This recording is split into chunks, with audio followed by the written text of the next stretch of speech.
He aquí cómo refirió el peregrino la verdadera historia del monje Sosistrato. Quien no ha pasado alguna vez por el monasterio de San Sabas, diga que no conoce la desolación.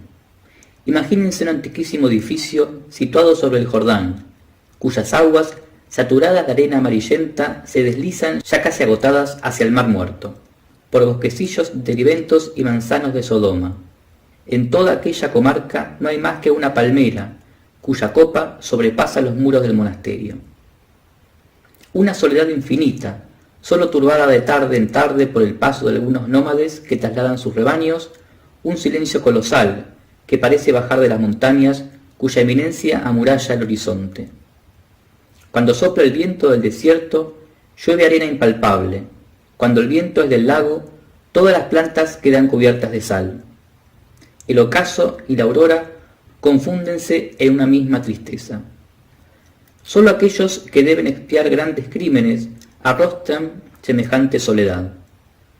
En el convento se puede oír misa y comulgar. Los monjes, que no son ya más que 5, y todos por lo menos sexagenarios, ofrecen al peregrino una modesta colación de dátiles fritos, uvas, agua del río y algunas veces vino de palmera. Jamás salen del monasterio, aunque las tribus vecinas los respetan porque son buenos médicos. Cuando muere alguno, lo sepultan en las cuevas que hay debajo de la orilla del río, entre las rocas. En esas cuevas anidan ahora parejas de palomas azules, amigas del convento. Antes, hace ya muchos años, habitaron en ellas los primeros anacoretas, uno de los cuales fue el monje Sosistrato, cuya historia he prometido contarles.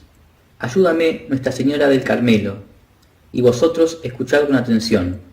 Lo que van a oír me lo refirió palabra por palabra el hermano Pórfido, que ahora está sepultado en una de las cuevas de San Sabas, donde acabó su santa vida a los 80 años en la virtud y la penitencia. Dios lo ha acogido en su gracia. Amén.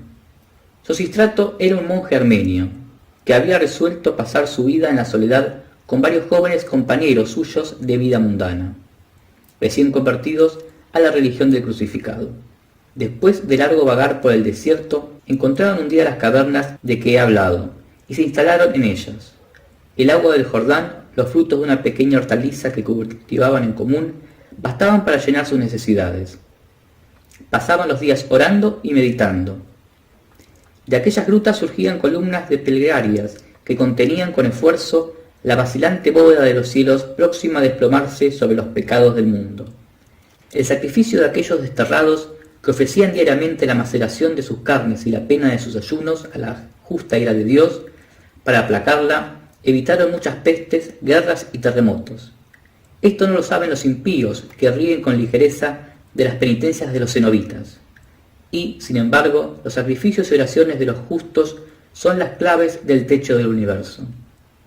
Al cabo de 30 años de austeridad y silencio, Sosistrato y sus compañeros habían alcanzado la santidad.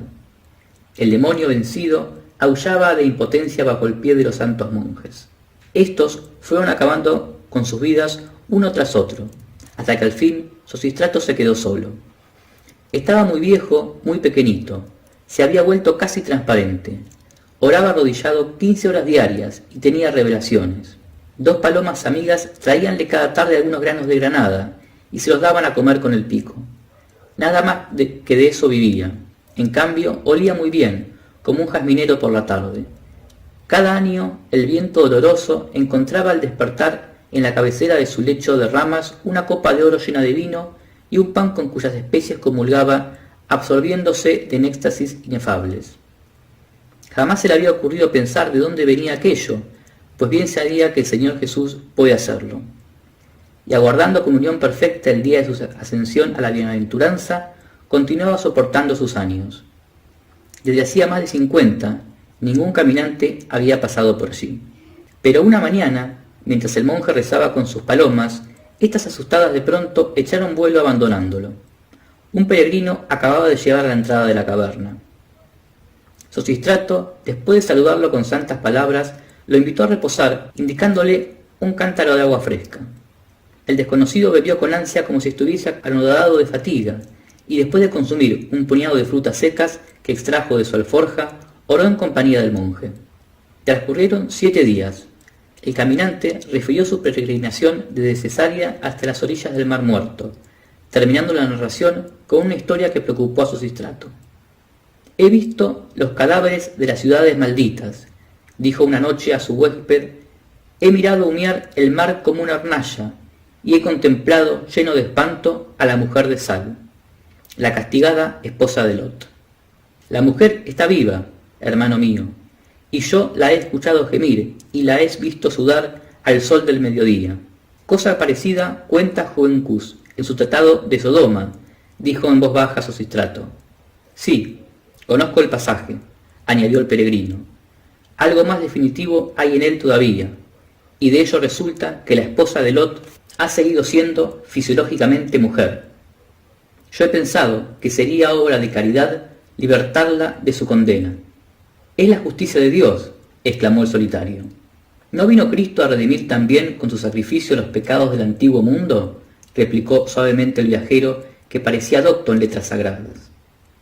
«¿Acaso el bautismo no lava igualmente el pecado contra la ley que el pecado contra el Evangelio?». Después de esas palabras, ambos entregáronse al sueño. Fue aquella la última noche que pasaron juntos. Al día siguiente, el desconocido partió, llevando consigo la bendición de Sosistrato. Y no necesito decirles que a pesar de sus buenas apariencias, aquel fingido peregrino era Satanás en persona. El proyecto del maligno fue sutil. Una preocupación tenaz asaltó desde aquella noche el espíritu del santo. Bautizar la estatua de Sal, libertar de su suplicio aquel espíritu encadenado. La caridad lo exigía, la razón argumentaba. En esta lucha transcurrieron meses, hasta que por fin el monje tuvo una visión. Un ángel se le apareció en sueños y le ordenó ejecutar el acto. Sosistrato oró y ayunó 3 días, y en la mañana del cuarto, apoyándose en su bordón de acacia, tomó costeando el Jordán, la senda del Mar Muerto. La jornada no era larga, pero sus piernas cansadas apenas podían sostenerlo. Así marchó durante 2 días. Las fieles palomas continuaban alimentándolo como de ordinario, y él rezaba mucho, profundamente, pues aquella resolución afligíalo en extremo. Por fin, cuando sus pies iban a faltarle, las montañas se abrieron, y el lago apareció. Los esqueletos de las ciudades destruidas iban poco a poco desvaneciéndose. Algunas piedras quemadas era todo lo que restaba ya. Trozos de arcos, hileras de adobes carcomidos por la sal y cimentados en betún. El monje reparó apenas en semejantes restos, que preocupó evitar a fin de que sus pies no se mancharan a su contacto. De repente, todo su viejo cuerpo tembló. Acababa de advertir hacia el sur, fuera allá de los escombros, en un recodo de las montañas desde la cual apenas se los percibía, la silueta de la estatua. Bajo su manto petrificado, que el tiempo había roído, era larga y fina como un fantasma. El sol brillaba con límpida incandescencia, calcinando las rocas. Aquellos arbustos parecían de plata. En el cielo no había una sola nube. Las aguas amargas dormían en su característica inmovilidad. Cuando el viento soplaba, podía escucharse en ellas, decían los peregrinos, cómo se lamentaban los espectros de las ciudades. Sosistrato se aproximó a la estatua. El viajero había dicho verdad. Una humedad tibia cubría su rostro.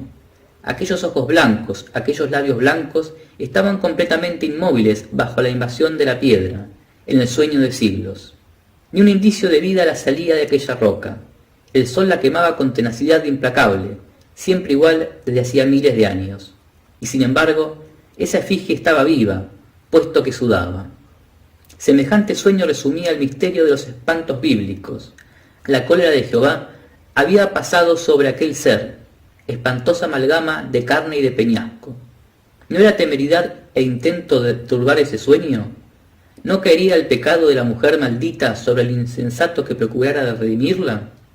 Despertar el misterio es una locura criminal, tal vez una tentación del infierno. Sosistrato, lleno de congoja, se arrodilló a orar a la sombra de un bosquecito. ¿Cómo se verificó el acto? No voy a decirles. Sabed únicamente que cuando el agua sacramental cayó sobre la estatua, la sal se disolvió lentamente, y a los ojos del solitario apareció una mujer, vieja como la eternidad, envuelta en andrajos terribles, de una lividez de ceniza, flaca y temblorosa, llena de siglos. El monje, que había visto al demonio sin miedo, sintió el pavor de aquella aparición. Era el pueblo réprobo lo que se levantaba en ella. Esos ojos vieron la combustión de los azufres llovidos por la cólera divina sobre la ignominia de las ciudades. Esos andrajos estaban tejidos con el pelo de los camellos de Lot. Esos pies hollaron las cenizas del incendio del Eterno, y la espantosa mujer le habló con su voz antigua.